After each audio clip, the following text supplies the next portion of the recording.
on. You gotta buy your little ancillary camera. Oh, yeah, we had to buy a Yeah. separate camera to connect into the laptop. I mean, nobody even sells those anymore. Oh, no, you can find them on Amazon, because I think that a lot of laptops have camera failures with the built-in, so I just bought a USB one to connect to it. Or that's 2, 3. So I was at a book club with my son and a bunch of men Thursday morning, Okay. and I said, I can't get into my school computer. And he looked at it, he says, Dad, you have 800 windows I open. know. You and Carl, you guys win the window prize, right? What's that? Have you How many gotten windows you have, tabs you have open across the top, you cleaned yours up. Yeah, Well, you guys have so many open, the computer finally says, I don't have any more capacity for any more windows to be open. Well, like, the capacity is around 800. what do you know You that? learned that, right, Dan? My IT guy would have you, he gets on me if I have like 3 open, you know? How do you expect this computer to work when you keep opening all these windows?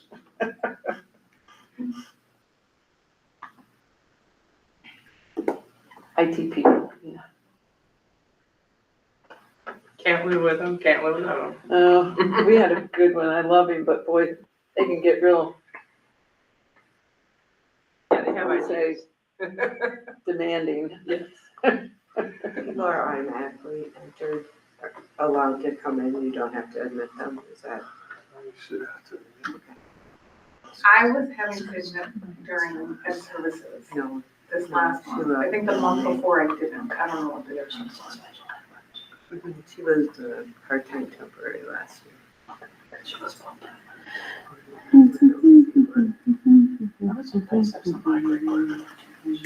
Since we haven't started yet, Jenny, I think the consensus is everybody wants the bell-to-bell system rather than what those principals were suggesting. Do we have to wait till January, February to? We can certainly revisit ed and ed services if you guys want to do it before that. That's, you and I work to set that agenda. So. Okay, yeah, let's do that. 'cause- And I can reach out to Jared about if ed services is the best spot for that, or if policy would be a better spot. All right, I can certainly do that. thanks. Okay, it's now 5:30. So we're gonna go ahead and start the HR committee meeting.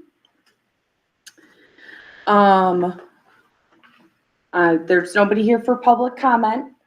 So we're just gonna go ahead and move right into the consent agenda. Does anybody have any questions or concerns about the consent agenda? No? All right, then we'll go to B, the professional development tracking. So for professional development, Jenny Borsk is here today to give an overview of the system that has been put in place for professional development tracking. So I'll put the form is posted in the agenda, Mhm. but, and I'll just pull it up here on the screen.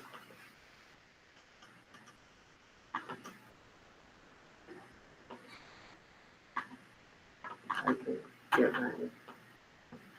The whole system seems to be weird right now.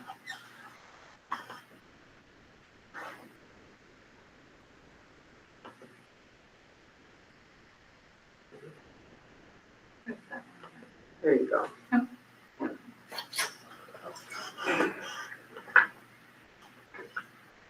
I'm gonna take So-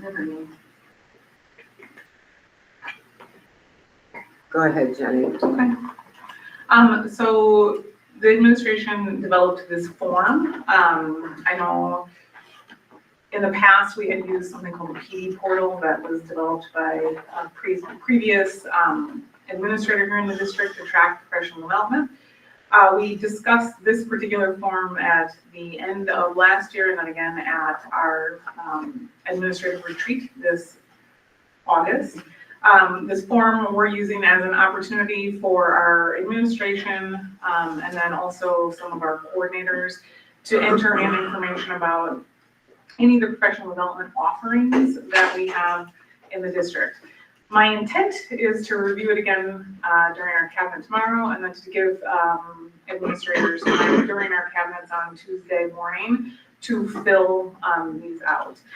Really, truly, we're trying to get after sort of the broad definition of professional development. You know, a lot of the staff meeting time in our buildings is used for professional development.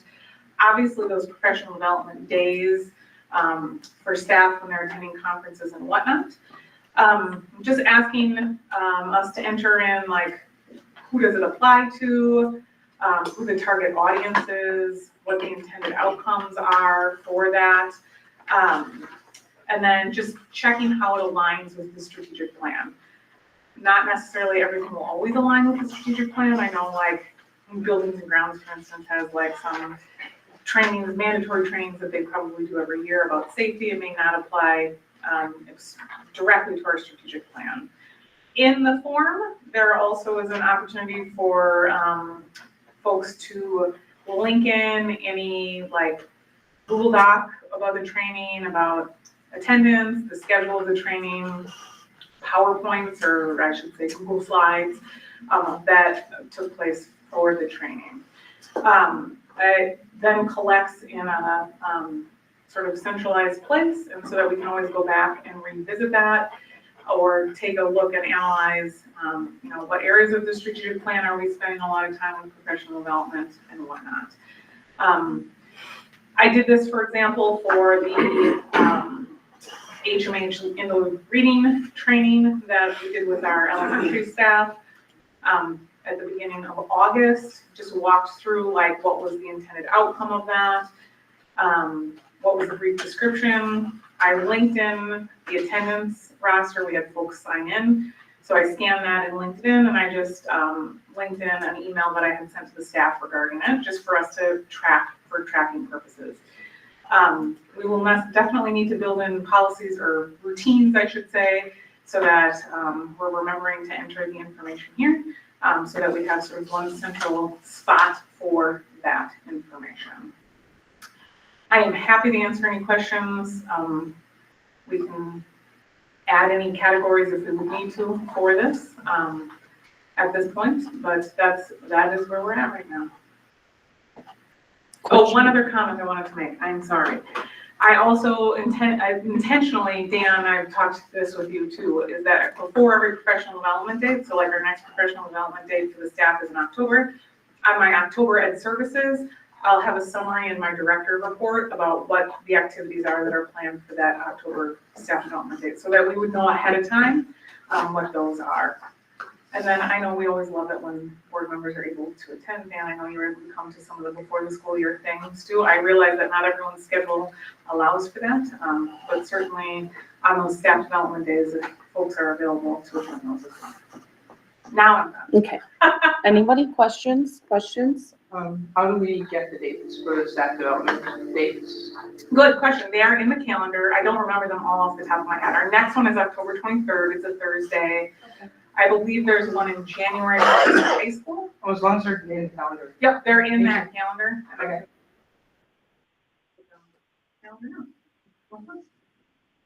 Okay, so I do have some questions. All right.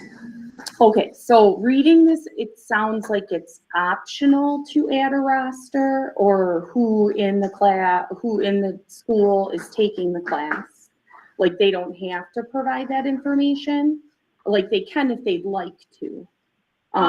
So I have like question number 3, like target audience, like is it like a staff meeting, or staff meeting, that type of thing.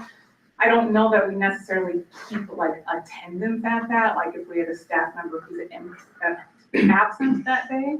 I don't know that we like keep a running log of that necessarily, but if that's something that would be of interest, we can certainly work through how we can do that. Okay, and I guess, okay, so like when I envisioned the tracking of the development, it would be something able to splice and figure out like what like, for example, let's say that the RMS is really good at making sure they have staff development for math that aligns with the strategic plan.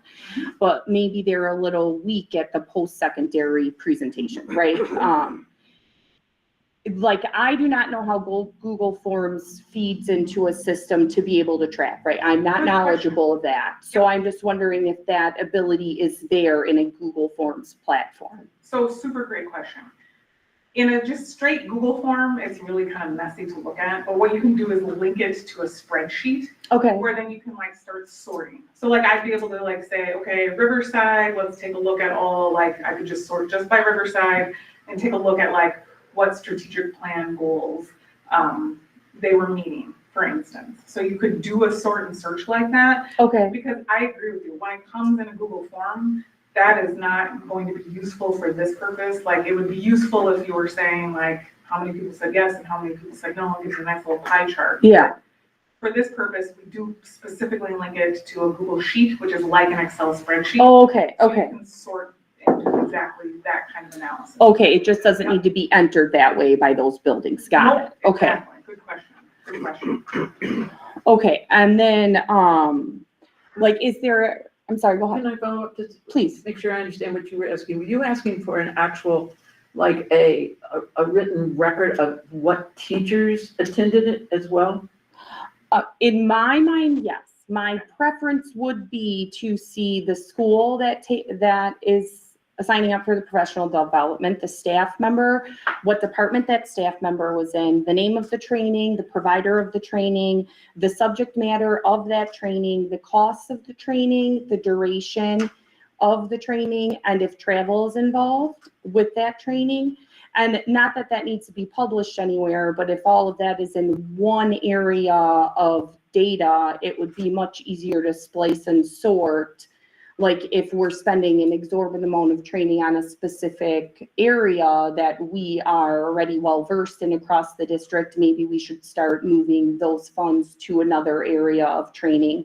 I'm not even saying that the board has to have access to that information, but just if we're looking for long-range data to keep track of professional development in the district to ensure that there are no gaps across the district, it might be good to include all of that. And of course, you and administration can discuss how advantageous that would be. But I think the more data in one form is better than having to locate that information across other areas of the district to compile data to see what's beneficial. Yeah, and I think we were trying, I appreciate your point, like, I think we were trying to take like a more holistic view. So like, rather than like, we sent teachers to this particular training, like we try to say like, what are the opportunities that we have, like sort of in-house to do those sorts of things, but I certainly can add some of the categories that you just mentioned, and try to keep it all in one spot as well. I also know that like, and again, I know this is in different places, but we can do like budget searches and stuff like that, because when we code things, we have to code it to like a teacher training type budget. Oh, yeah. So we can always sort that way too, as well. But yeah, absolutely. Well, on that note, somebody is keeping track of who's attending these, right? Building So, principals or something. yes, like when you think about like attending like a training, absolutely. Like if we're like sending a group of teachers to the Dells to attend like Skyward training or something like that, that's probably not a great example because we wouldn't send teachers to Skyward training, but absolutely we keep track of those. This, we're trying to take more of like a holistic approach about like I'm just scrolling through right now, like when we did like the new teacher training at RMS, for instance, Dan, I know you were able to attend that. Like we just wrote in attended audience, new teacher training at RMS, but we don't necessarily have a list here of who the new teachers are, but we know who the new teachers are who would attend that. And if we do have attendance sheet, they can easily just link that right in as well. Well, would this form not be required for training that is like off campus? Oh, absolutely, we would do that as well, yep. That is included in this. Because I was under the impression that the district is currently not tracking any professional development in a central location. Like the building principal might know, but that information is not being filtered to the central office and I could be mistaken, but that was my understanding before jumping into trying to get a document to have everything tracked. So if you look at the tippy top, it just says include all staff development opportunities, including information about PD offered during staff meetings, staff development days, attendance at conferences, et cetera. Let me know if you have any questions. So the intent would be to include that. Okay, but this form does not have like who's attending those conferences away. It just has like Principal Smith entered in this document for whoever's going to be going at Riverside Elementary. So Margaret, if you scroll a little bit, there is a question on there that says like target audience. I know it's hard because you have to switch to the other screen to scroll.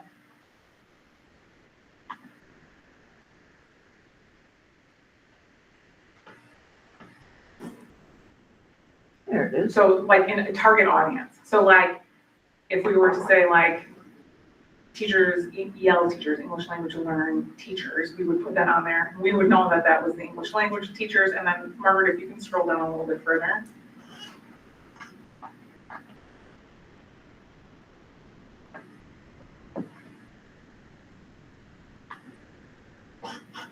So like there, additional information, linking, schedule, attendees, goals of training, et cetera. And it's pretty slick because you can just like I scanned a document, uploaded it, and linked it in right here, and then it's just right there for me to see exactly who was in attendance there. So to me, that is like the intent of what that question is as well, but we can certainly clarify that with administration, that we're keeping close tabs on that as well. Okay, all right, thank Does you. that make sense? Yes, it does. Okay. Because I agree with you, it's important for us to know who was there. We don't do everything with everybody all the time. It just wouldn't make sense for us to do that. Okay. Any other questions, guys? Nope, okay. All right, so then we're gonna go to the certified staff evaluation process overview. So for that topic, I've invited Jason Bull, the Director of Innovation Strategy, Data, and what else? Teachnology, to come in tonight to talk about both the nuts, really primarily about the nuts and bolts associated with the certified staff evaluation process here. I would say that we have, for next month, tentatively scheduled the administrator version of this, and I think some of you, if not all of you, are familiar with the district administrator version of this evaluation system. So take it away, Jason Bull, and I will try to click through whatever links you direct me to click through. Margaret did say I'd win the prize for most supporting documents, so so I'm gonna start, this is kind of the anchor document, okay? And so I always like to start with gratitude, so thank you for just your interest in allowing me to talk through our educated effectiveness journey. And for me, that word is important, the journey, right? And I am here to tell you that we are better at educator effectiveness now than last year. And I hope if I were to join you next year, I'd be saying the same thing. That's the plan. And when I think about being better, I think about really two things. One is that I think there's a broader understanding of the model, whether it be principals or teachers or directors, just we're growing our understanding of the model. I would also say that, in my opinion, that we have a far more systematic approach to educator effectiveness over the last several years. And I think that we also see an increase in the fidelity to the system.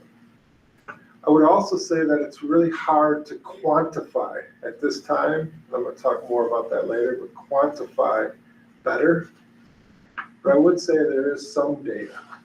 And the data that I would say now is that we have a staff engagement survey that we give every spring.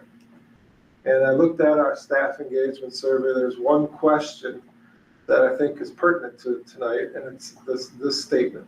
In the last year, I have received useful feedback to help improve my work. That's the question of the statement. And I looked at all staff, and 22-23, our rating, it's a scale of 5, remember? Our rating at that time, 22-23 school year, was 3.16. And then in 23-24, that number was 3.24. And then last spring, that number was 3.35. And so that's all staff. I looked at teachers, which is really this professional staff, our conversation tonight. The numbers are pretty similar. 22-23, that number, again, feedback to help me improve my work, was 3.19. In 23-24, went down slightly to 3.16. But then last year we're at 3.34. So there's some quantifying data that says we are on the right tracks. Okay. I think it's also important to note that the work that I'm going to talk through tonight is not Jason Bull's work. There's many people that are collaborating around us really focusing on educator effectiveness, whether it's principals, directors, and I'll talk more about our partners at CESA 6, also been integral. And then, as Margaret said, I have a lot of documents tonight, so I'm going to cover kind of this why, what, and how anchor document, and I'll pause for questions, and then I'll take your lead on how much you want me to spend on the supporting documents, but I'll really look for you to give me some direction on that. And so with that, I always start with the why, what, and how, and so I don't want to ever read things, but there are three, when I started thinking about this tonight, there are really 3 pieces to our why. Why do we do this thing called educator effectiveness? And we always start, number 1 is really talking about just strengthening our practices so we can improve student outcomes. That's the why, that's the first one. Number 2 really talks about really being learner-centered, but in continuous improvement. Again, we want to just continuously get better. And that aligns with our 3rd pillar of our strategic plan when we talk about transformation. That really speaks to our commitment to continuous improvement. And then the 3rd is really, it's a couple pieces in number 3 bullet there. One is it mentions rapid cycle feedback, and then it also talks about ownership. And those are 2 things that I think are important for you to know. Rapid cycle feedback really speaks to the amount of time that administrators spend in a classroom setting observing. When I first became a teacher, we called it the dog and pony show, right? The principal, we'd have a pre-conference, we'd talk to the principal or the supervisor for 30 minutes. We'd tell him or her what they would plan to see in the classroom. That administrator would come and observe the classroom for a full class period, 45 minutes, hour, whatever it is. And then we'd have a post-conference for 30 minutes. And many teachers that I knew called that the dog and pony show. And we've done away with that.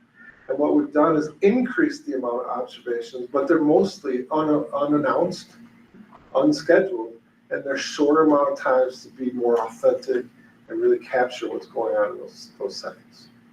The second piece is really talks about ownership. And again, I'm going to mention a name here, but I'll touch on it later. John Schlender is from CESA. He really challenges our team when he talks about educator effectiveness, that the work should be owned by the teacher in this case, right? Next month when I come back, it'll be the owner or the principal, whoever is the observee, right? And that person should be doing the lion's share of the work, really with, in this case, the principal is kind of the guide on the side there. I'm sorry, what do you mean the teacher should own it? Are we talking like self-assessments? There are components. Or would it be better to go through and that will like explain itself out kind of? Yeah, Okay. Thank you. And then I'm going to transfer us to the what. And so really 3 pieces here. One is that we know that our system is approved by DPI and our partner is through CESA 6. And you probably heard we like acronyms, right? So teacher performance evaluation system is is TPES. SAPES, we'll hear a little more about that. That's for school administrators. COPES is for central office administrators. DAPES is our system for superintendents. Just we like our acronyms. Number 2 just speaks to the components of EE, right? There is certainly orientation and training. So for example, we have a number of new administrators and they're going through training now. It's, right now it's online or they've completed already. So that's an important part. There's also certification and collaboration. And so I'll talk more about it, but our principals, we talk about educator effectiveness most months when we connect, and certainly in the summer. There's also part of that where we're calibrating, so we're all on the same team. And, you know, if I were to go to one school, we'd expect similar observations from another school if it was the same principal, for example. There are planned conferences, observations, self-reviews, and certainly a bigger picture of the annual plan. And then the final piece is, again, it encompasses all the different subgroups within our organization. And again, I think it's important to note here is that we really focused on the systematic approach last year for teachers.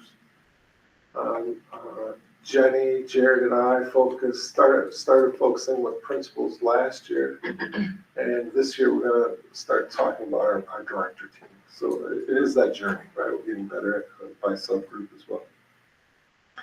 When I look at the how, again, we have this great partner at CISA. We happen to partner with CISA 6. John Schlender, again, is a wonderful partner, has been instrumental in our journey. I mentioned it a little bit, but really talking about ensuring readiness, right? We have an admin retreat in August, and John Schlender for the last 2 years has joined us, our entire admin team, to do some professional learning there. And then we as a group without John Schlender talk about educator effectiveness during our cabinet meetings on Tuesdays. Last year, John also worked with principals through a tandem observation model that him and I fleshed out. And what that looked like was worked with a principal, every principal. When they went to do an observation, John Schlender joined them to watch the principal doing the observation, sat in a conference where the principal gave the feedback to the teacher, but then John gave feedback to the principal around their feedback. And so we're trying to grow all our practices as around growing each other and others. And so again, number 3 and 4 kind of speak to this continued learning and with really support from CISA and other administrators. And then number 5 there really speaks to, that aligns with our work. When we talk about assessment practices, PLCs as professional learning communities, how we collaborate, and really looking at outcome-based pieces really aligns with all those pieces. Next steps, and then I'll pause for questions, really is Margaret and I continue to ensure that Frontline is the system where all the data is housed, ensuring that our system is clean as possible. We know that when we, whatever data we want out, we have to make sure we put good data in, and we're working to make sure that the system is clean and it aligns with leveling up, which is kind of our pay for performance system. So we want to make sure those systems are aligned.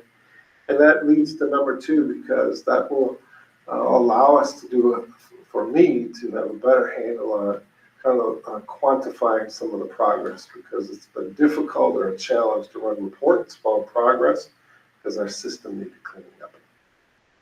Let me pause there. Any questions around kind of the why, what, how, or next steps?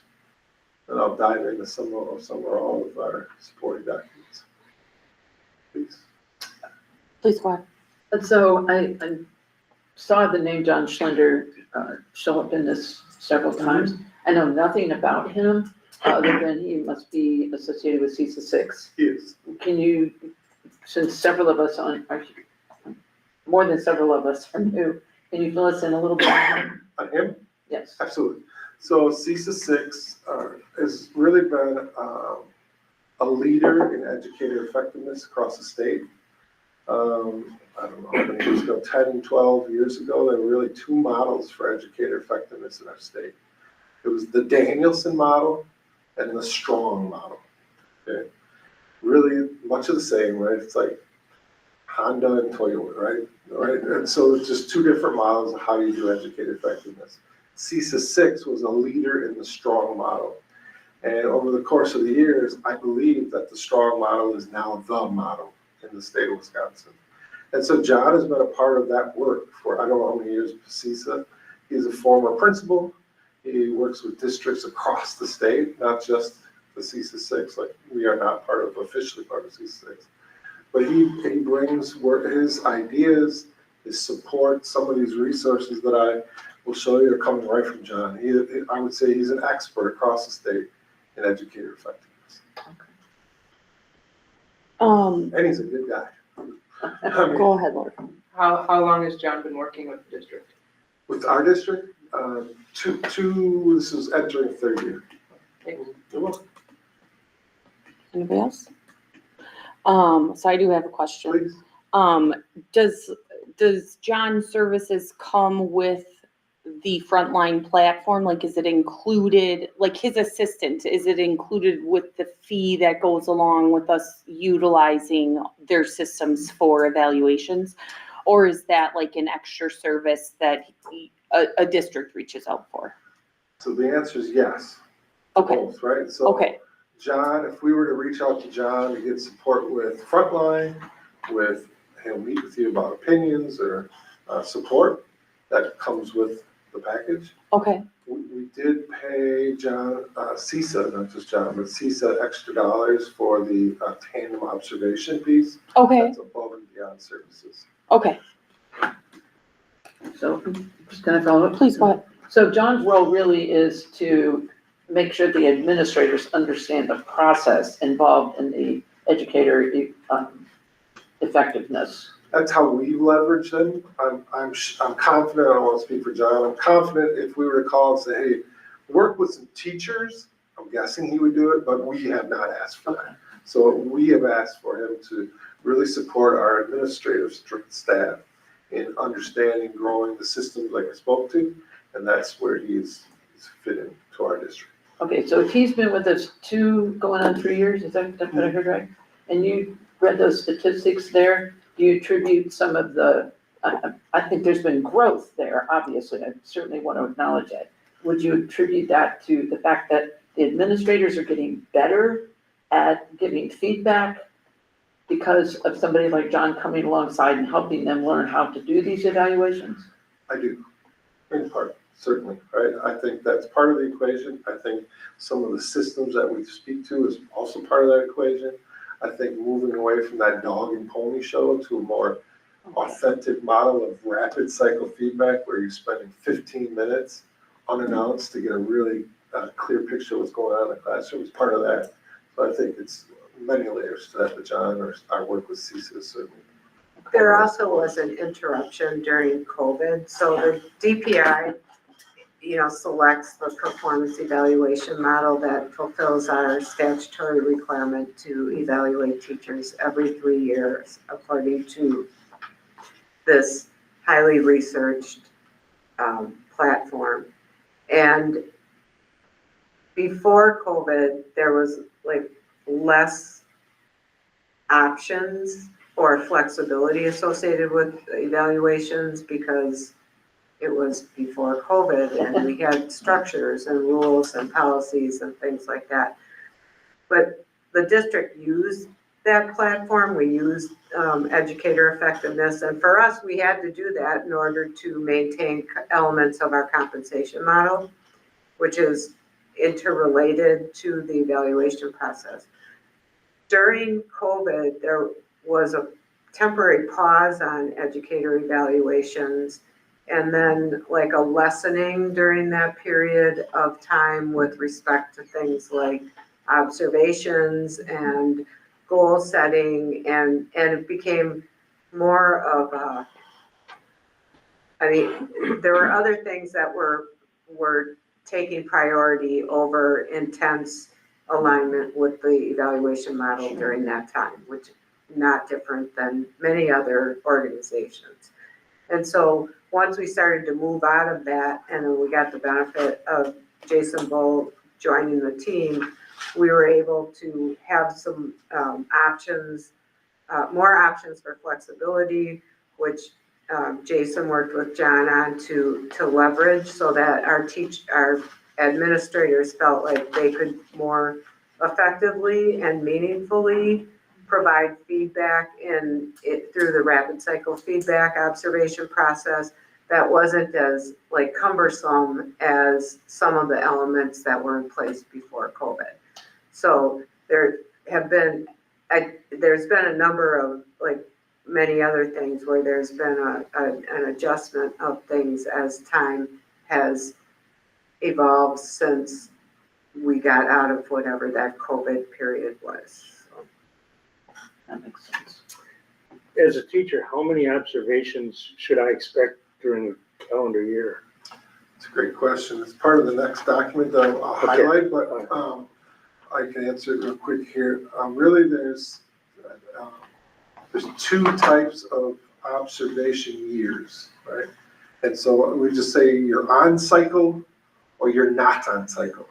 Teachers are on cycle every 3 years-ish, not counting if you're a new teacher, right? But every 3 years-ish, a teacher is on cycle. And what we've asked is 6 rapid cycle feedback observations when a teacher's on cycle. When the years are not cycle, when they're a non-cycler, I call it, right? There's a minimum of 2. You'll have to give me the reference Yes. to the document that you're referring to. Is it the observation evidence of feedback? The effectiveness summary, WUSD certified educator effectiveness model summary. And the principals are able to keep up with that schedule? It's a challenge, Yeah, right? I would say that the short answer is it's a challenge. The long answer is that I believe that some of the changes that are highlighted in this next document has not lessened the load, but I think principals and teachers are seeing the fruits of a different load, if that makes sense. Good. Good. So, Okay. the next document is, this is what we share with principals and ask our principals to share with the certified staff or teachers, right? So we're all on the same page. Part of that piece of being systematic. And again, I won't read things to you, but on the front page here, it talks about those 3 bullets there. And so when I think about educator effectiveness, for a teacher, it's really 3 big components. One is a student learning objective. And so every teacher, every principal, every director really has a student learning objective. And that is founded in data. And it challenges our teachers to take a look at a growth area of their group of students, whether it's at the high school level, the algebra class, or could be at the elementary level, the ELA group, right? Whatever the group of students is. And really ask the teacher to identify an area of growth in those students, and then track that growth over time. So that's a student learning objective. We've asked principals to really work with teachers to ensure that it's aligned to school goals and also our strategic plan. Okay. The second part there is really observation and feedback. And so that rapid cycle feedback, it's important to capture that observational data, but also to have a conversation after that about what's going on, what do we see, how do we know it's going well, what areas of gaps could we close. And then the last is really the professional practice goal. And the easiest way that I can summarize that is that we really, as educators, don't do a great job of focusing on ourselves. And this is the opportunity to do so. It challenges our teachers to again think of something they want to learn about. And it's like action research, right? Well, learn something, implement it, and then evaluate the success or not success of that. So those are the 3 big pillars of that. The next page is really kind of the nuts and bolts of educator effectiveness for a teacher. Again, I won't read these pieces to you, but the third bullet down really talks about that summative cycle that Dan just asked about, right? And so for folks that are on a summative cycle, this is new teacher, can really have an increased number of observations. And here's one area that we've kind of lessened the load. Typically, new teachers are on cycle for 3 years.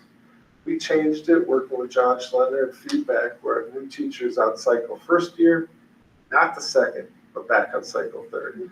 It seems minimal, but it is a little lessening of the load for our administrators and teachers.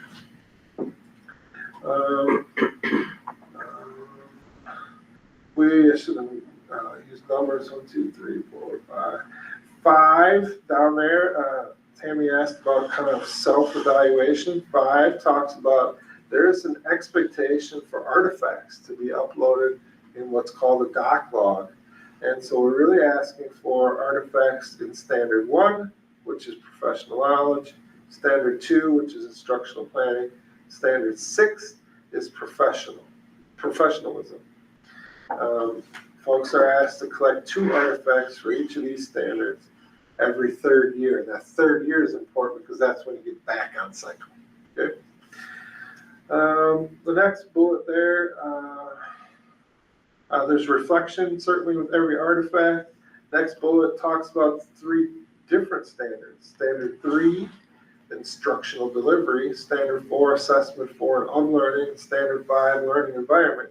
Those are really the focus area for those observations. So we have 3 standards that are really kind of measured through documents and artifacts and reflections. The other 3, which are easier to observe in a classroom, are really the target for those observations, if that makes sense. Again, the next bullet down, really, there's looking at all the standards. Our teachers are challenged to identify an area of strength and an area of growth for the 3 standards that are observable, more observable. Standard 3, 4, and 5 again. And here's that last sentence in that bullet talks about these areas should be part of that rapid cycle feedback. So if you say you want to grow into a specific area, we should spend time on that, on the observation. That makes sense. And getting feedback around that. The 3rd bullet from the bottom really talks about that student learning objective being connected to literacy, math, or student engagement with a due date. And then the 2nd bullet up there talks about if it makes sense for teams to have a similar or the same student learning objective, they should do it. It's part of collaboration. Then that last bullet there, oops, not the last bullet. Last bullet on my page talks about that professional practice goal. And then, Also, just to clarify the language, my learning plan is frontline professional growth. They're one and the same. And then really the last 3 bullets really speak to the question of Dan is how many observations, and those last 3 bullets talk about that. And then the final bullet really talks about that all this should be wrapped up by the 3rd week of June, because then we roll the system over for the next year. It's a lot of information. You want to be mindful of your time and overload of information, but any questions there? I'm assuming the evaluations play into contract retention. I mean, whether if the teacher's responding Sure. affirmatively and Yeah, making progress yes. and all of that, we're actually using the information we're getting to make sure we're increasing the Absolutely. effectiveness of our teachers. That is not the sole deciding factor in Sure. terms of renewing a person. Understood. And we would, I think anyone that is familiar with the non-renewal process knows that there's a standard that we would need to meet in terms of performance deficiencies. But to be clear, if there was a teacher who was demonstrating performance that was concerning to the level of considering non-renewal, it's far more likely that we would go off system to go into an immediate performance improvement plan so that we can act and address those performance concerns much earlier than like waiting for the third year summative. So in those situations, certainly that person would have their goals and any type of performance improvement plan would be noted as an action that's taken within my learning plan, but it's much more likely that we would already have a separate document off of my learning plan that is looking for providing more immediate feedback about the concerns and then providing a much more specific, immediate, and detailed guidance in terms of what standards aren't being met and what steps need to be taken and what the deadline is to meet those expectations. So they're related, but by no means do we use my learning plan as the only document. Didn't mean to imply that. To, But this does become part of their file. absolutely, yeah, We've they're also- considered personal records. Certainly. We've also communicated to our principals that the number of observations are minimums, right? So if you're on that cycle, that summative cycle, I said 6, that's a minimum, right? And a non-cycle are 2, but there's nothing stopping administrators to, hey, I have some things I want to do some more observationing and to get in there more frequently. Well, your explanation explains why when the administrators were in here the other day, they were talking about doing 500 and 900 observations. Slight I'm like, hyperbole, whoa, yes. okay, now I know how they got there. You gotta observe a fire drill. Can I go off the reservation for just a little bit? Please. Okay, since we have these 3 administrators here, last Ed Services meeting, we talked with all the principals about the possibility of teachers observing other teachers. But I would think that'd be hard to pull off schedule-wise, wouldn't it? I think there may be a bit of that going on already in terms of the mentoring program that we have for new staff, and scheduling for sure would make a big difference in terms of like who might be available to pop into a classroom or things like that. But I do think through some collaborative efforts that if there is a teacher who is expressing an interest in wanting to observe, that the building administrators have, especially for new teachers, tried to carve out time so that that new teacher can go in and see how a more experienced teacher handles like classroom management issues or things like that. Or if somebody is struggling with a certain component of their instructional content and they're asking, I mean, that's not a formal program by any means, but it certainly does occur where we are trying to like maximize the veteran staff and their talents and making sure that that gets shared with people at the right time and place through the mentoring or through collaboration. Because I think that would be really effective. Yeah. So, And we are to some level piloting that, for lack of a better term, with our principals through that tandem observation piece. Right. yeah, But, you know, I have a long-term goal of making that more prevalent, because I think we have an outstanding level of expertise within our district. oh yeah. Right? And so the more that we get people comfortable with doing that, or the way we can systematize it and schedule that, those things might be the hardest part, right? But job embedded learning is really powerful. And then when we get the consent agenda, they see this person is gonna be retired at the end of the year, we gotta get people in there to, Right. Absolutely, absolutely. And hopefully they passed on some of their institutional knowledge by the end of Thanks. that year or before. There was, if you could scroll, I don't know if it's up or down, more to the top of this time, please. There's in the, I think, second bullet, there's a link document there. Yes. And so I won't spend a lot of time on it, but what it is those standards, those 6 standards that I spoke to. This just outlines those standards for different kind of job roles. So for example, the upper left corner there is general education specialist. So that's standard 1, professional knowledge. That's for a teacher. And then, so there's different categories, same standards, but kind of different bullets for those different job duties, if that makes sense. It's a pretty lengthy document. Yes, and so again, this is a resource that John Schlender and the team at CISA provided for us. It's just for our principals to use as a guide. That makes sense. Can I just ask a quick question Please, before you yes, move on? please. Okay, I just want to make sure I understand the evaluation process. So I come into the district, I'm a new teacher. I'm gonna be evaluated the first year with at least 2 class observations, 6. at least 6, okay? And then the second year, no evaluation at all. Like, that's my understanding, right, with the new teachers? Because you said that the second year is not, and then the third year back is. So is it that they're just not getting a written review that second year, but administration is still going in and observing and maybe touching base with them about feedback? I'm just wondering how that, it differs once you're a seasoned employee. And Margaret, can you go back one document to the summary?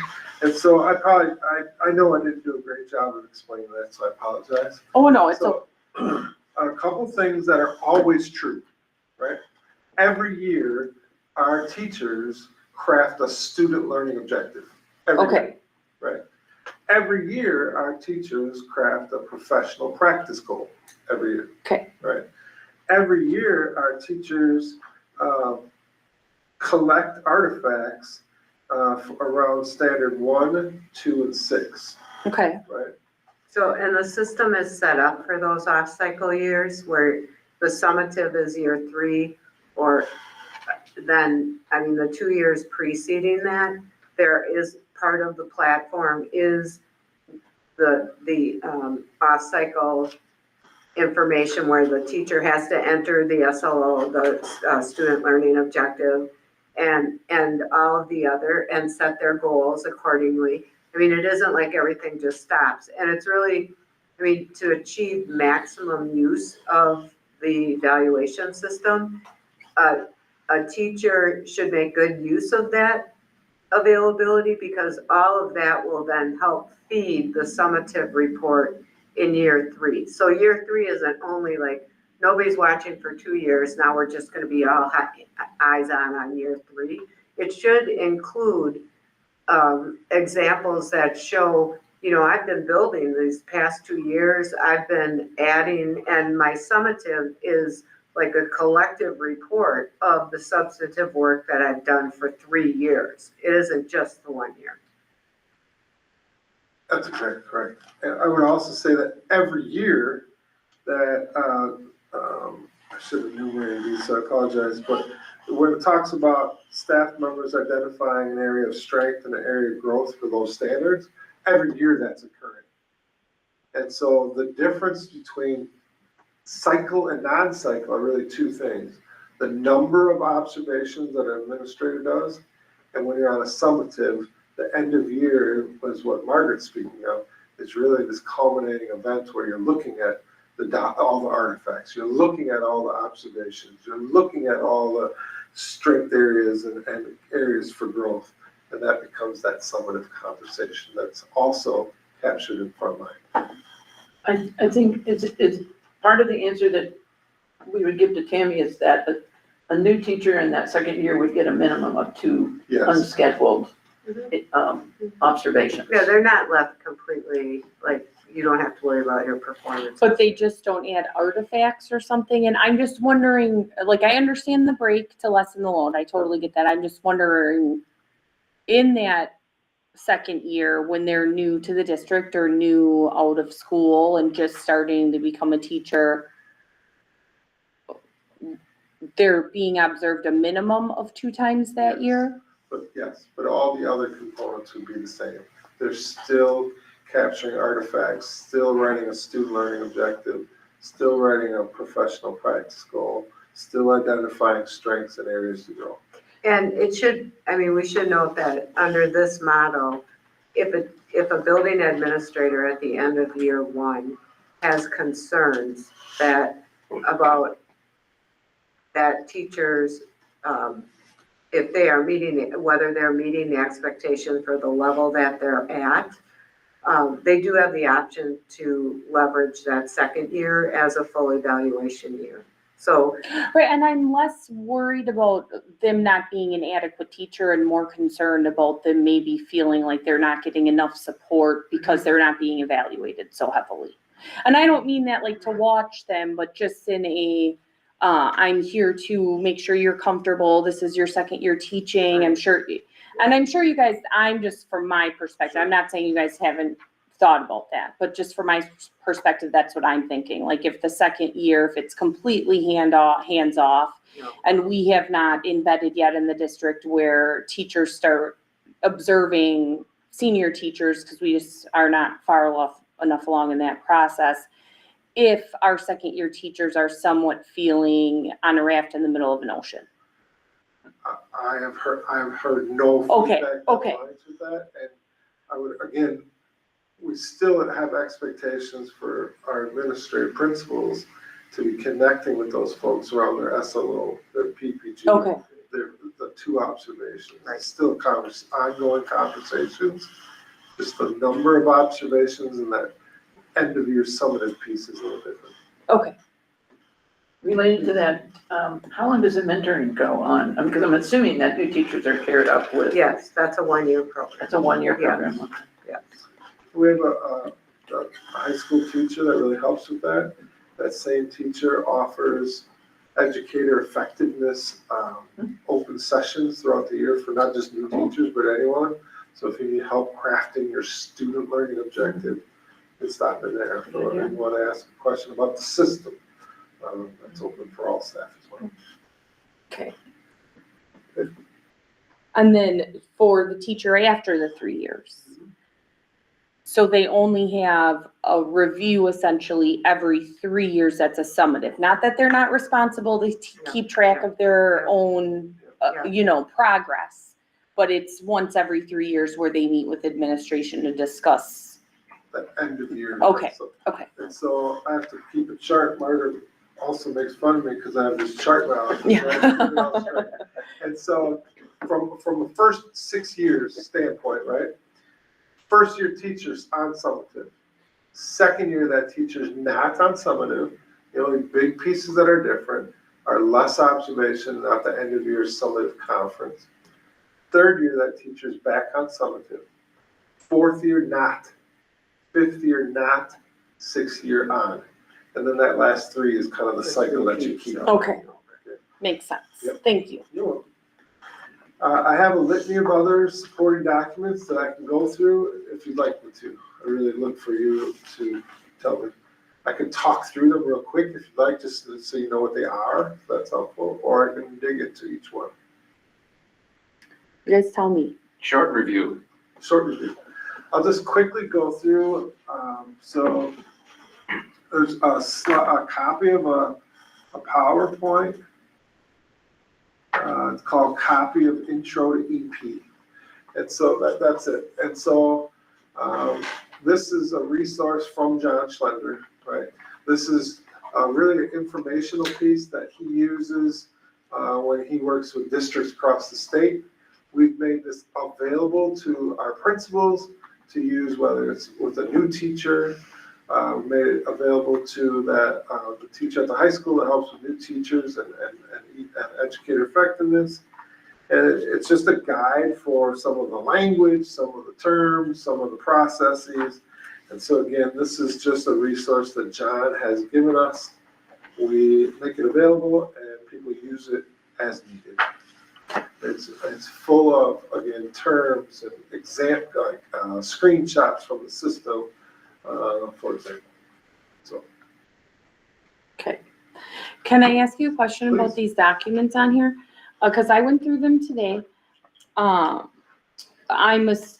what I gather, like the Teacher 2.0 goal review conferences, observation and summaries are just the blank forms before the Jane Doe example for mid-cycle observation and summative, right?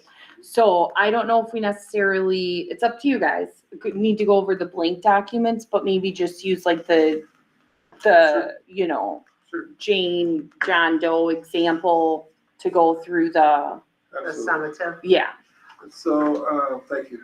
There are, I believe, four different, 4 different blank documents, and these are, just put those align, submitted these just as examples, and so there are examples of the teacher's goal setting. So again, just they're blank, just to give you an insight as what the system looks like and what we're asking our teachers to do. There's another blank one that's kind of that start of the year, middle of the year, end of the year. Again, just to give you some insight to what the documents look like or the system looks like. There's also a blank one for observations. So this is what the principal would be submitting, teacher looks at it, it's kind of this back and forth, whether it's electronic back and forth or face-to-face conversation.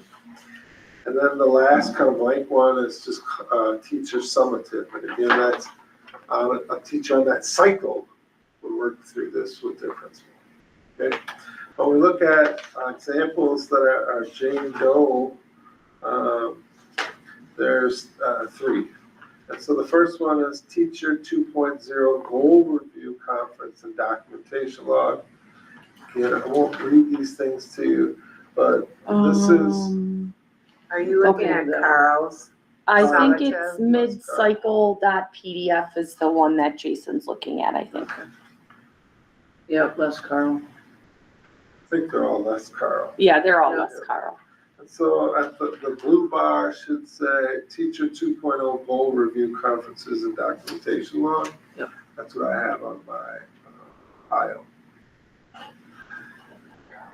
Yes, okay, and so again, as you can see, there's a lot of components for folks to navigate, right? And so what's important to note is that, I think as Tammy was asking about, what we really have stressed with our principals is it's about the conversation, right?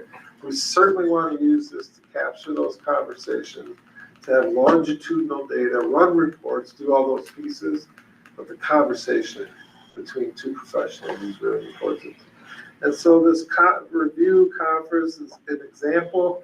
You see the bottom of page 1 there, those are that SLO, school or student learning objective. So really asking the teachers to take a look at what's your learning content, what's your baseline data and rationale, how does it align to what the work is? And then saying, well, what is your student learning objective? So that's the spot where the teacher would be completing, leading to that start of the year conversation about that. Goes on to strategies, and then how will you measure that, right? Talking about assessment and evidence source. So we talk about collecting data throughout, and then it leads to similar conversations or pieces for the teacher to complete about that professional practice goal. That's really what's something I want to grow in, right? And then the mid-cycle review there at the bottom there, step 1, I believe it says, is talking about, well, middle of the year, how's it going on that SLO? What data do you have? What have you learned thus far? Do you need to make a change? And what's your plan to finish this out for the rest of the year? So this is, again, just one component of Frontline. Okay. Any questions on that?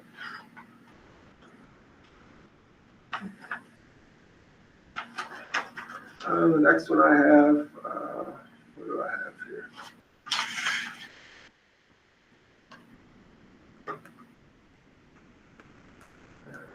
What do I have? Is it the observation, evidence, and feedback, Jason? Yes, thank you. Okay, it's titled observation.pdf in the documents on board docs. So again, this is capturing a couple things. One is, I think you see some more of that SLO, but you also see this conversation electronically between principal and teacher, right? And so again, that rapid cycle feedback is an observation or a 10, 15, 20-minute max time in a classroom. Not that a principal can't stay longer, but that's what we've recommended. And capturing some observational notes around one of those 3 different standards. The teacher reflects, principal gives some insights. And again, what we've recommended to our principals is every 2 minimum of these observations should lead to a face-to-face conversation. We don't want this to be purely electronic. Okay. We want those conversations between principal and teacher. I also see some, part of where a teacher would reflect on that area of strength and areas for growth. And those are by those standards. And then the last part is there's just optional artifact. There's always an option to add some more artifacts or evidence. And the last one is summative performance report. Margaret, thanks for helping. I don't know how much I'm helping you, Jason, but I'm certainly trying to keep up, so. So this last document, again, is part of when we say you're on cycle, that the end of year piece is really different. That's one of the pieces that are different if you're not. And so this is kind of, again, a culminating a conversation with supporting documents. You're talking about your SLO at the end of the year. How did your student learning objective turn out? What's the evidence by which you know? We're also talking about, the teacher and principal kind of evaluates the SLO progress at the end, kind of puts through a rubric, puts a stamp on that. You take a look at all the observations, not just the year, but you're looking at the observations for whether it's 1, 2, 3 years since that last cycle occurred.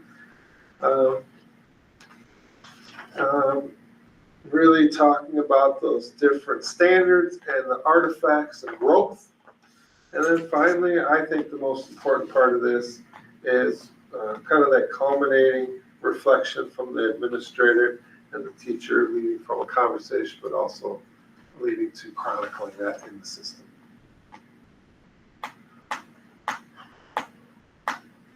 We'll be back next month to talk to you about administrators. Can I just ask a question about some of the verbiage Sure, that's in the rating rubric? So how is culturally relevant, how is that defined in the assessment? Like, so if you go on the document you were looking at on page 2 with all the boxes that are like highlighted in different colors, I don't know if you have a colored copy, Yep, Jason. yep. So if you look under like assessment use, I guess I'm looking for the definition, how they use culturally relevant formative. Like, what's the definition of that in this review process? Yeah, I think there's a couple pieces there. If you look across the rubric, right, it's a 4, 3, 2, 1. If you start at 1, it's really saying assessments were not used, right? Didn't use any type of assessment to gauge student learning. All the way to a 4, I think you have to dissect that. Culturally relevant is really connected to standards, and are we hitting all parts of the standard? That's how I read that. So it's like, essentially based on our, like, what is planned, our strategic plan for the district, like the culture we're trying to create within the district, is it coming from that perspective, or? I would not say that's true. I Okay. think it's more aligned to what the standards of that content is. Is it connected to the standards? And you can see in standards how you should be addressing all students in your classroom. Does that make sense? Honestly, no, but we can move on. So there's state standards are determined. So maybe explain that. Yeah, so, apologize. Every course, every discipline has state standards. Okay, And so when I dissect the number 4 here, under that piece here, I see culturally relevant, formative, summative, and common assessments. All right, I think of 2 things. One is that we are connecting it to the standards, that's how I read it. And 2, we're using a variety of assessments, right? We don't just want end of unit assessments, for example, or tests. We want a variety of assessments. So that's how I read that, 2 parts. okay. When you go on, we use to measure goals. We certainly know what that means. Identify gaps. So certainly we want to do assessments for 2 reasons. One is to celebrate successes and learning, but also know where each student lies and where their gaps are. And provide learners with multiple needs, again, different ways to demonstrate learning. And so when I think of that in totality, I think about standards, I think about variety of assessment, and I think about feedback to students on what their progress, what their strengths, and what their gaps are. Okay. Other questions, my Chip? Anybody, any further questions? Dan? Well, not every discipline is the same. And when you say variety of assessments, I mean, there's gonna be, multiple choice, true, false in science class perhaps. But in English, may be more writing and things like that. So there would be less variety, but I assume that, the principals would know that and, Absolutely. yeah, okay. I think of variety as also as, in a writing, we always wouldn't expect to have a large 7-page paper as the assessment tool, right? It could be craft this paragraph before the end of the hour, and I'll collect that to give you feedback. Okay. Or a multiple choice on how to use vocabulary, right? So using a variety of tools to ensure that students are progressing towards those standards that I spoke to. Following up on Tammy's question on culturally relevant, I think could be wide open for interpretation. So I appreciate your interpretation of it, but we don't know exactly how other people are interpreting that within their, any given teacher filling this out, because it looks to me like both the teacher and the evaluator fill this out. Is that correct? Mhm. So,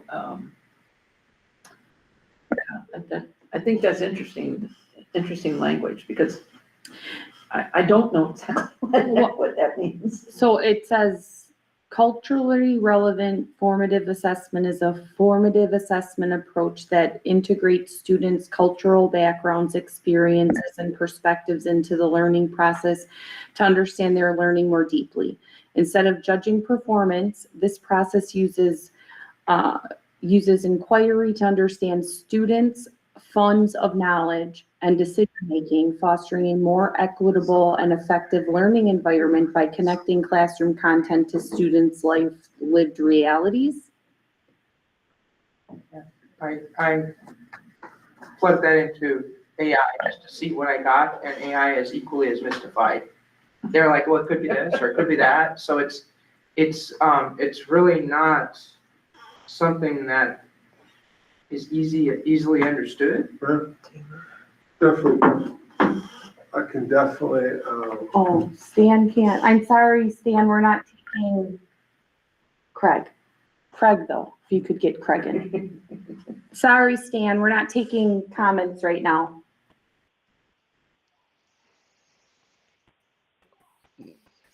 Okay, this is Craig.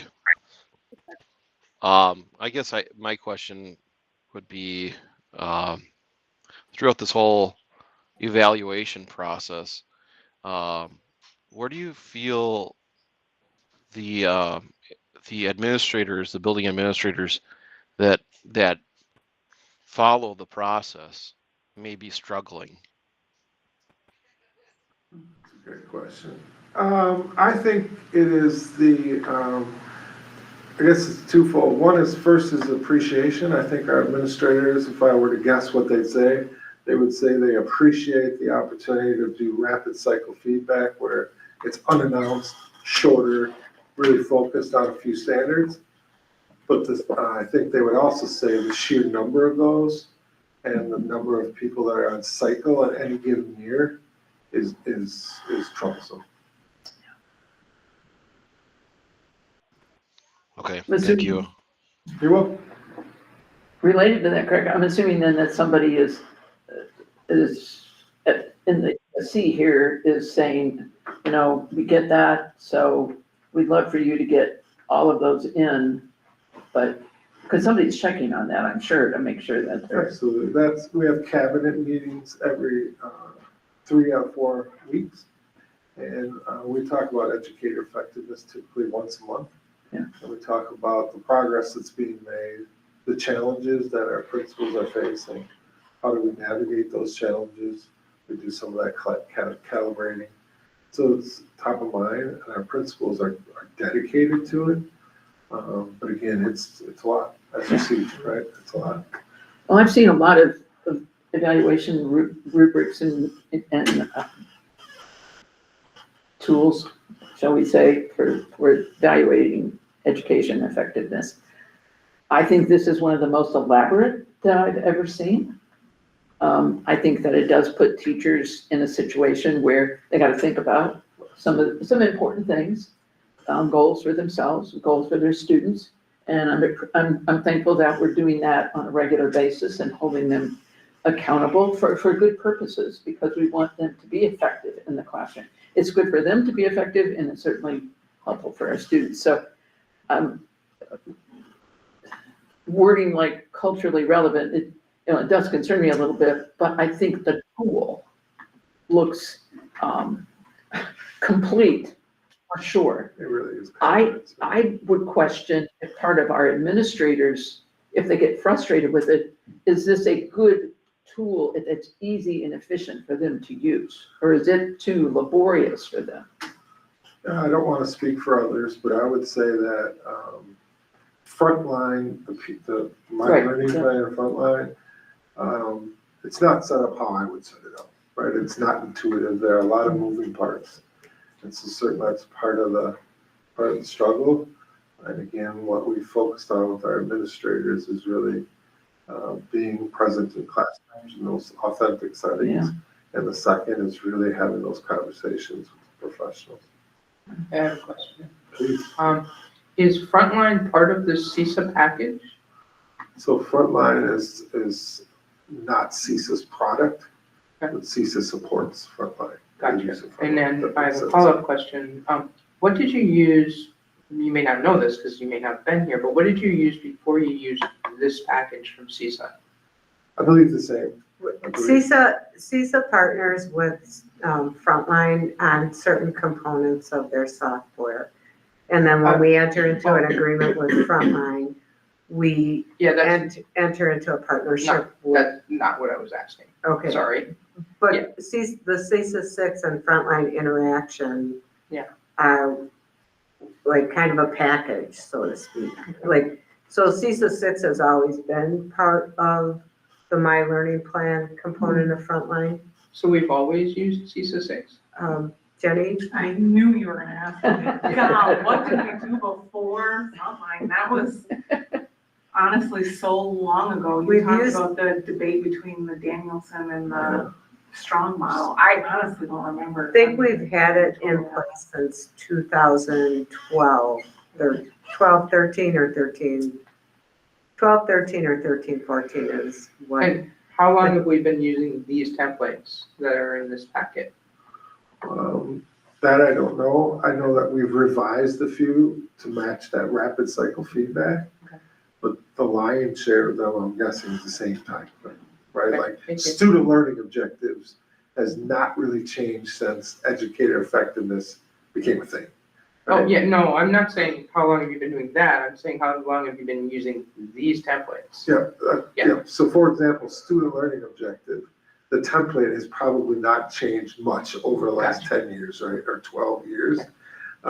Some of the templates, like specific to rapid cycle feedback, are new because we went to that model, right? But the majority of those templates probably have seen some revisions, but not a lot.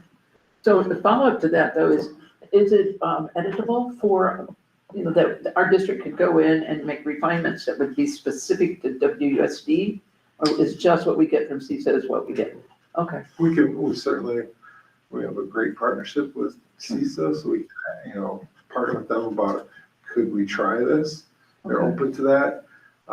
There's also, opportunities for us to link documents. It's just the further away we stray from the actual templates, it becomes more troublesome, actually, more difficult to navigate. But there are some other opportunities like link documents or things like that. Okay. And you'll see some of that with our principals. is they craft, really 6 goals. I don't wanna give you too much for next month, but we really ask our principals to write 6 goals, 3 around students and 3 around professional practice. And so that is not really pure to the templates. So we've asked them to use our template and then they upload it as a document. So And this is a totally just a personal comment on this. As a former teacher and a former administrator, I love drop-in observations.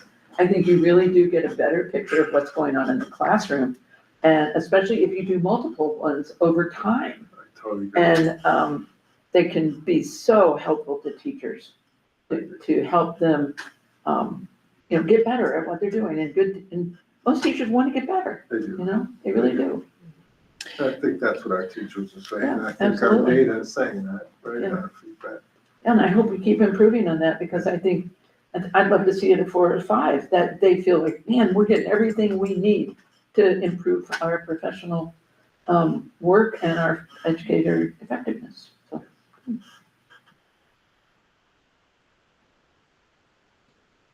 Okay, I'm stuck on this culturally relevant. Is it that the administration is assessing if our staff is being culturally relevant enough and that's the only way they get higher?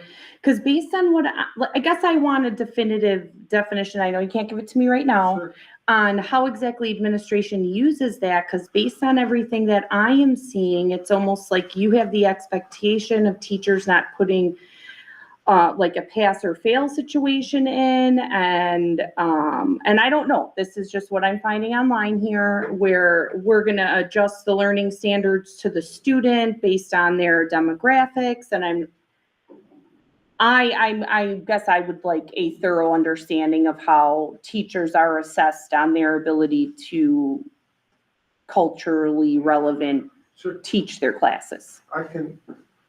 I can get some guidance from John Schlender specifically what he would say. Okay. But we are expecting the principals here to assess our staff on that. So I think the principals in the building, if they've been using it for the past couple of years, should have an understanding of how we, like, I guess I don't want to know John's view on how it should be used. I actually would like to know the principal, how the principals are using that curriculum to assess our staff members. And that was my second part. Okay. So I think it's important to get some guidance from John, what he would say. He's, I think, an expert. And then we'll have a conversation with our principals about how are they implementing it. Okay, and Margaret, you were gonna say something. Mr. Stan is still requesting comment. I'm sorry, Stan, we can't have comments in the middle of the meeting, Stan.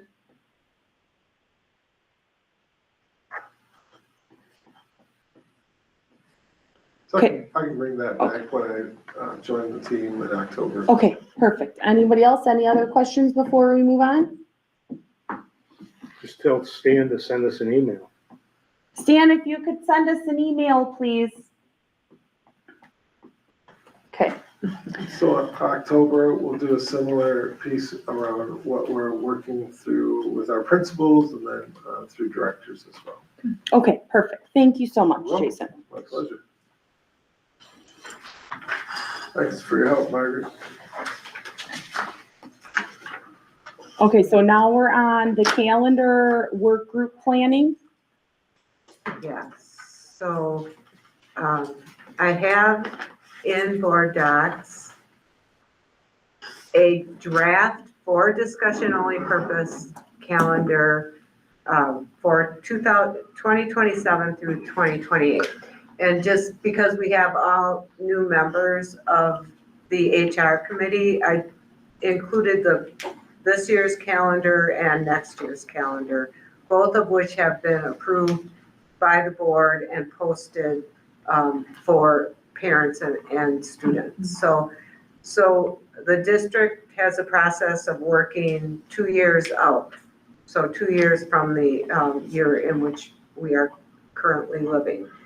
And last year when the 25, 26, and 26, 27 calendars were developed, we had surveyed parents We had considered, the HR committee had considered 2 other potential options for calendar development. One being something that is referred to as year-round school, but really it isn't fully year-round. And then the other, which was a 4-day-a-week calendar. After surveying parents, both of those options were taken off of the table, and the options that were developed reflected the desires of the parents that responded to the survey. So this became known as the traditional model, and in some ways, there isn't a lot of variation going back to 2011 for this particular calendar. There's some similar version of this in one form or another since 2011. The most notable difference for a few years, there was a full week off at Thanksgiving, and now it has gone back to a 3-day break at Thanksgiving.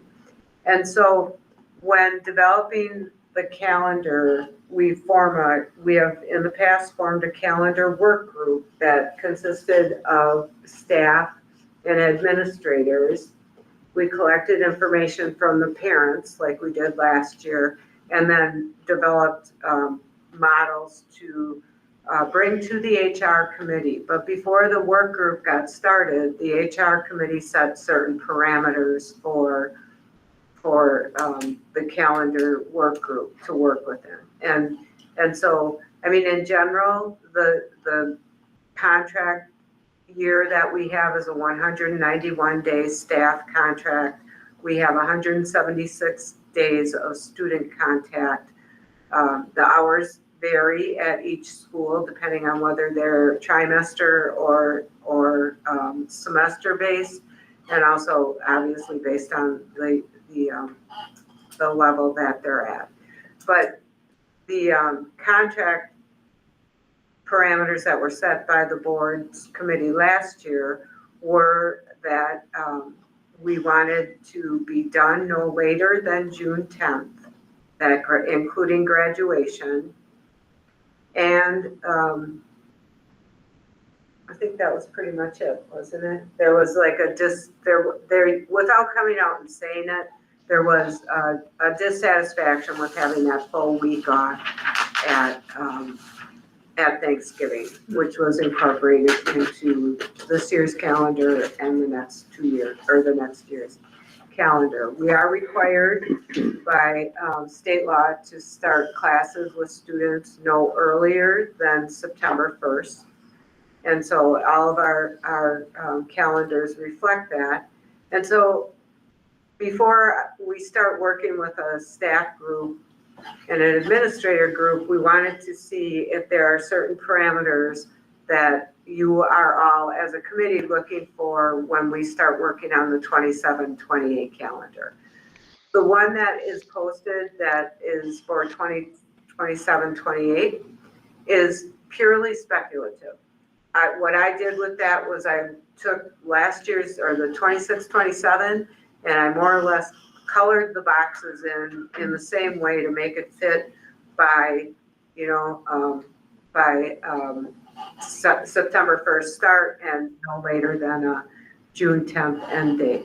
I will say the only difference in this proposed one for 27-28 from past years is that if you look at graduation, it's tentatively blocked for June 3rd, which means that the student contact days, the 2 contact days after June 3rd, would not be included as instructional days for seniors, for graduating seniors, because we can't, once the seniors graduate, we can't count days after that. I don't think they'd be very happy with No, that. and they wouldn't want to come back. So those would be days for elementary and middle school only at this point. So what I'm really looking for is like what you would like to see in terms of the work of the calendar group as far as options to develop, if any, and any type of parameters that you want us to keep in mind as we go forward. Can I ask a couple clarifying questions? So, and Margaret, this is just catching me up, so please forgive me, but It used to be 180 days with standard. I know that state then went to a point we could do number of student contact hours. Is that what we actually do now? We do still have a, like an hour and minutes calculation that goes into that, and we are over the state minimum. Yeah, I figured we were, I just wanted to And make that was sure that that's what intentional I by was previous remembering board. accurately. Yeah, And previous then- board action. Yeah, the September 1st date. So I thought, so it's not tied to Labor Day, it's tied to the 1st of September. September 1st. Okay. Right. And you have to have state permission to start earlier. You for do, and there's only a certain set of conditions Yeah. under which you can apply for an early start. It's usually, most early starts have been related to facilities issues or building issues or construction issues. I always thought it was funny that you could go play football and do all your sports before that. Sorry. To do that. Okay, thank you. Good, yeah. Knowing that we know of at least one district that's saved 1.2 million by finishing before Labor Day, Memorial Day, I think you mean. I mean Memorial Day, yeah, that it's kind of hard to give up on 1.2 million. Of course, we have to add 15 minutes to the school day, but I think we have to consider that possibility. Okay, can I just ask a couple of clarifying questions, which I'm certain are going to come my way once I say that. So when you talk about finishing before Memorial Day, are you talking about an interest in exploring something less than 191 days of contract time? As I understand it, this school district added 15 minutes to each day, which would increase the teacher pay per diem, but not in total, for their. Right, it would, their annual salary would Correct. stay the same. It's just that their per diem rate would go Was up it? because it would be a reduced number of days. Correct, And then we would extend the requirements for the workday. yes. Yes. Okay, I'm just trying to get because you can work out models either way. You can either say, we're going to do 180 days, we're open to reducing the number of days, and then that comes with the questions associated with salary reduction, or is it the idea of maintain the current number of days, but get out earlier by extending the school day from September 1st until, like in this case, it would be May 26th. I Well, think that's like 11 days yeah, difference. yeah, I think we should discuss that. I mean, I don't know about that, but just one more thing, Joanne. Go ahead, I lost my train of thought. Well, if you get it in the middle of my question, my question's for you. Okay, By gaining that 11 days or whatever it was for the school district, where was the savings? Facilities, we think transportation, transportation? Transportation, maintenance, custodial, by Okay, not having as much. thank you. Go ahead, Craig. Yeah, along with the calendar considerations, you will notice that in 2026, 2027, as well as 2025, 2026, I call it the loose ends model. We don't have loose ends like we did in years past in those two calendars. And the loose ends being, you come back for one day and then you go on a weekend, and usually like you start like, right at that Labor Day weekend, and then you got a 3-day weekend, and then you come back for another 4 days, in previous years. And then at the end of the year, you have kids coming back for 1 day or 2 days, and then you have graduation, and it was clunky. And I do feel that the parents didn't necessarily like that particular model, and it was somewhat counterproductive in the classroom as well by having that type of a calendar. So just my 2 cents. It looks like the draft calendar for 2027, 2028 does have some loose ends.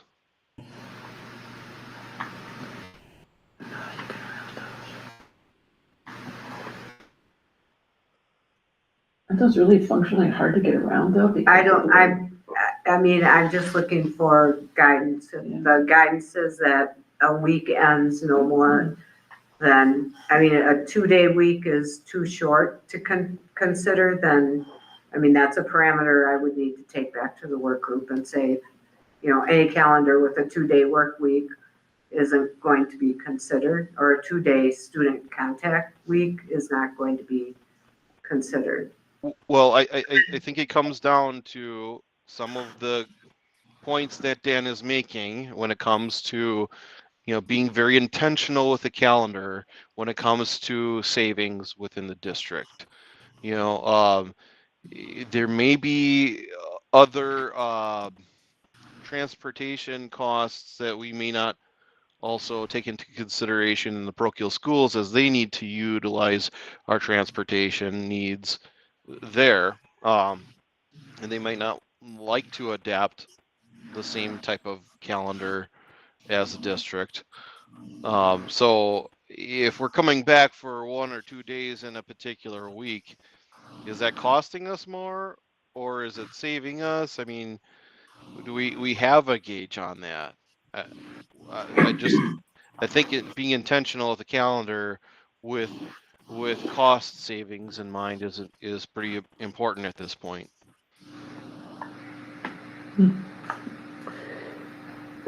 And I'd like to bring up another option too that we've talked about but never came to resolution. The early release on Wednesdays, perhaps not every department needs to meet every week like that. And there may be some wiggle room there. Is that why the early release?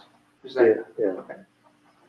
Well, there is a possibility of, instead of extending the school day every day by 15 minutes, that maybe the district looks into getting rid of the early release every week, to make up for the time on the calendar starting after, Memorial Day and getting out before Labor Day. I could have those backwards. Yeah. I'm not saying that's the way it should be, but that is a potential opportunity for us where the day wouldn't need to be extended. Right now they get off at 3:30, so they would get off at 3:45 every day, and then 2:25, I think, on Wednesdays, because early release is 2:10 for the high school anyways. But that's a potential opportunity to make up that time in that week.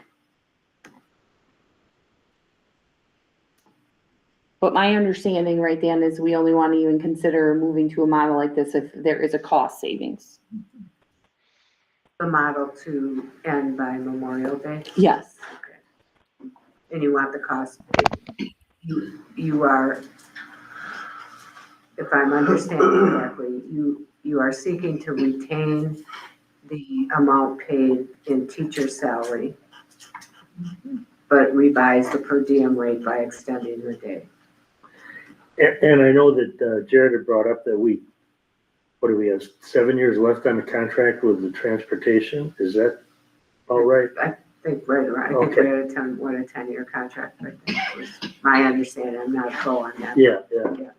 Craig, is your hand still held? Is it still from last time, or you have some more? I have something new. Okay, You go know, ahead. the one thought I have is before you consider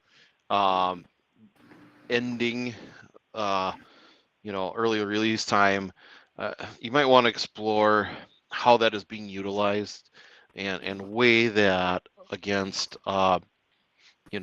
productivity and lost productivity in that particular situation.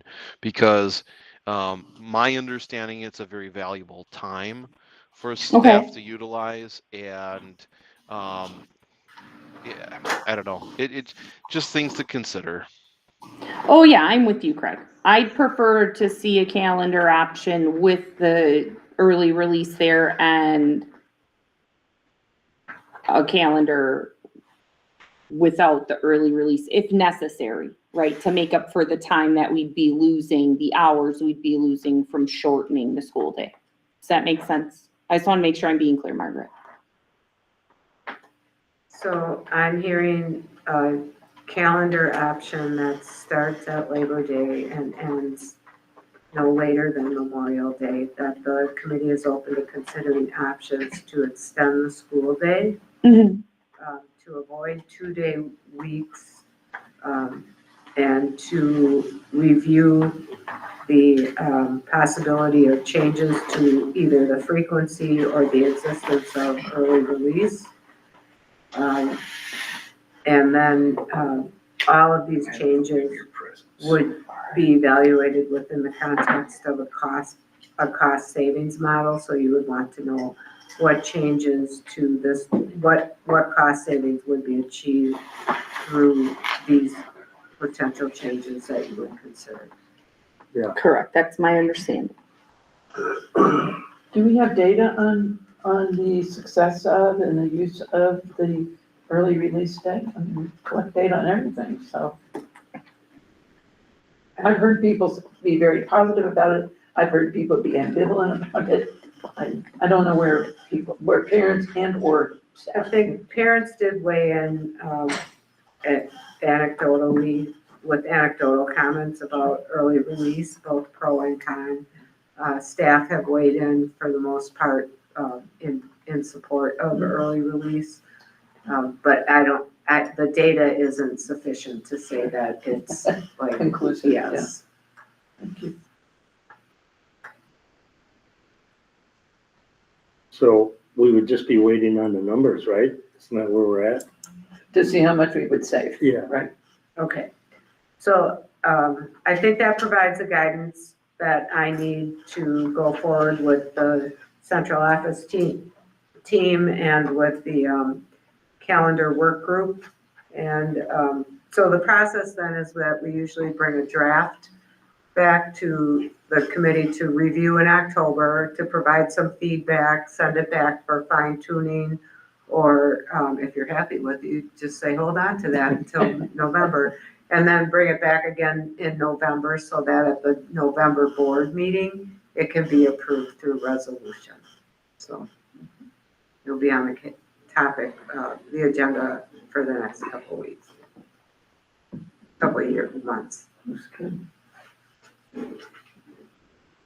Okay, anybody else?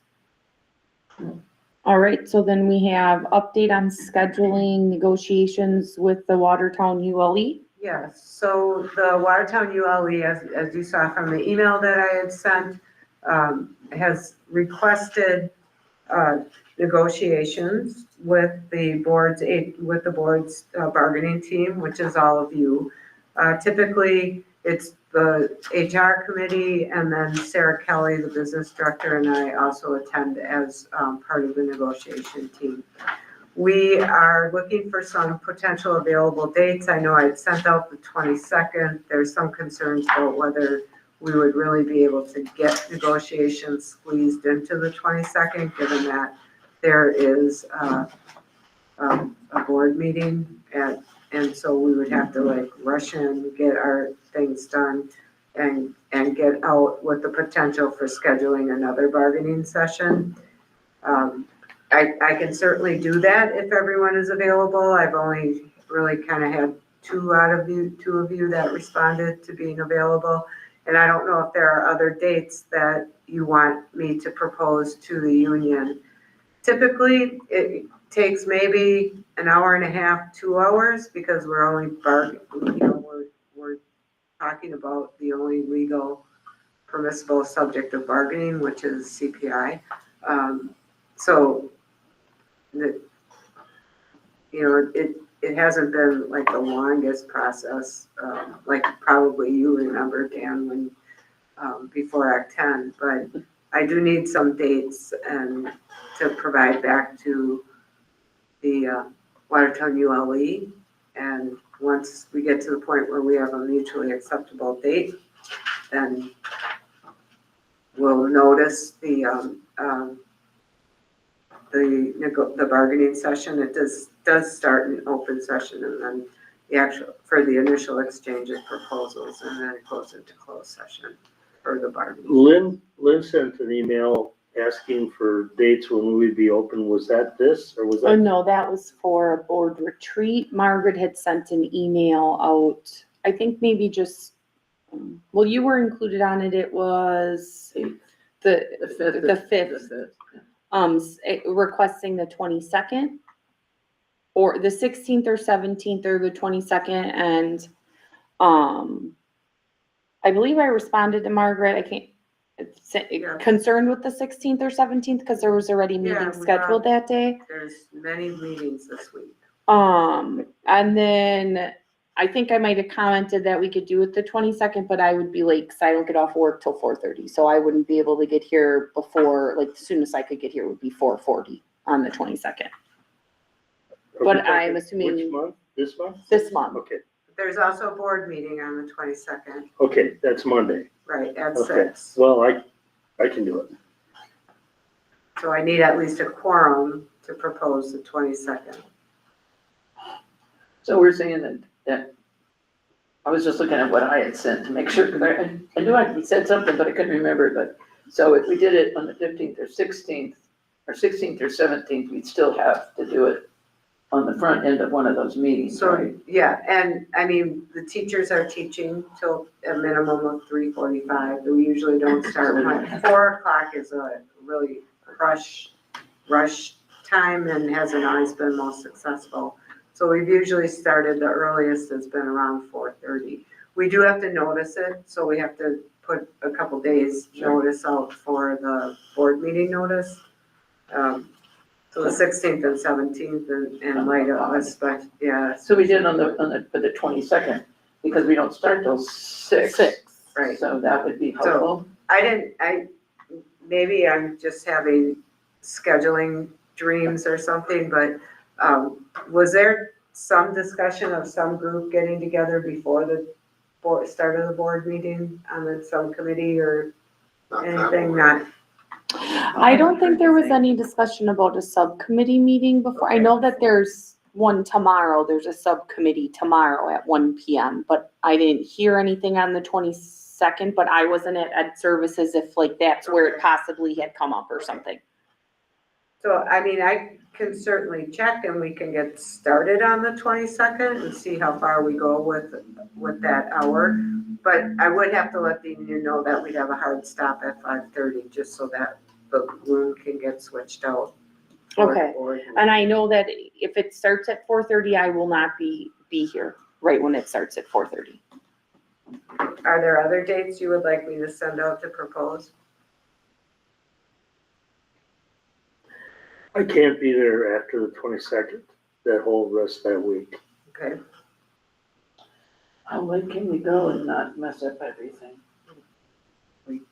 can go when everyone is available, when the bargaining team has some dates that we can propose. So we could go into the week of the 29th, that first week of October. Well, though we don't have right now, at least I don't see anything scheduled for school board the week of the 29th of September. Yeah, I'm with you. I don't think that we do. yeah, typically after the main board meeting, we're off until. Ed Yeah. Services. The only thing I couldn't do is that week is the 2nd. That is out, that Thursday. 29th or 30th? I say sure. And I could do it. Yeah, I could. I'm not on HR, so it doesn't matter. Okay. Yeah, I can do the 29th or the 30th and I can reach out to Carl or you can reach out to Carl. It doesn't matter to me, to see if he can do it. I'm happy to like reach out to him to let you know if he'll be available Okay. those days, whatever works better for you, If you Margaret. wanna do that, that'd be great. Does it Okay. work for you, Dan? Well, depending on when Lynn schedules that other meeting, but we can piggyback Okay. that day as well. would I can assume. talk to Lynn in the Yeah, morning on that yeah. piece. And just make sure that she isn't holding those dates for That's the other something thing. else. And then I don't do know have what the to other change, meeting this is a I don't. back and forth process. I don't I'll have to remember. propose it to the union and see if that meets their availability and, I know they are intending, I believe, to have their rep attend, negotiations as he did last year, so.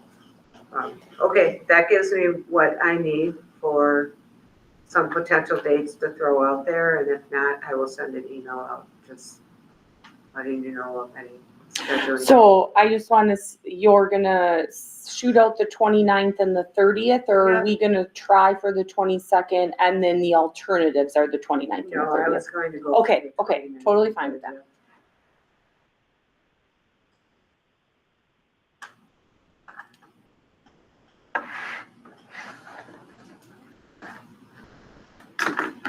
All right, are you good, Margaret? I'm good.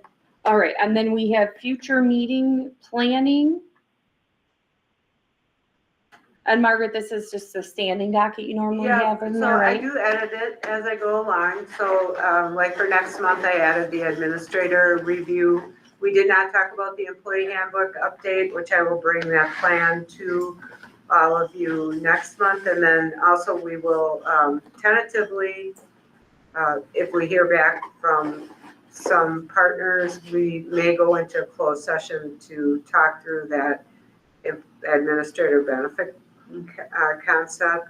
Okay, I also am distributing a substitute survey that will refresh the data we have on the substitute survey that we've done to kind of gauge the level of interest and any Okay. concerns that might be emerging. We'll do that before the flu season sets in and we start experiencing a high need for substitutes. So I'll provide some information about that survey and where we're at, and if I have feedback by that point. okay. So, and then of course the consent agenda. Anything else? Not that I can think of anybody else, No. else? No, okay. All right. And then the action item summary. Okay, that was taken care of. You need a Yeah, minute? the things that we talked Yeah. about last month were, I won't read them all, were all accomplished with the exception of carrying forward the employee handbook update Okay, for October. all right. All right, then, I'll go ahead and call this meeting adjourned at 7:19 PM. Just one quick. Oh, okay. Did we go over, number 4, the September action items? Oh, well, I have those as scheduling bargaining, and Oh, I okay, have thank you. those as, setting up the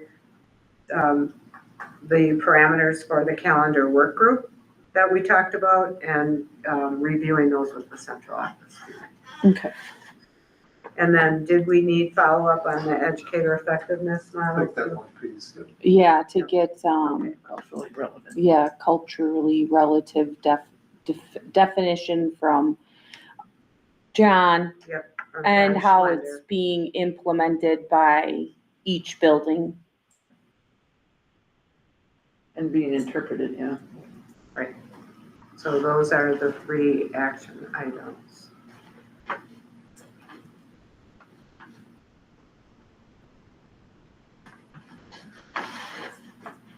That's all I have. All right, then, it's officially adjourned at 7:20. Thank you. Thanks, Tammy. Yes, thank you, guys. Jason, Margaret. Yeah.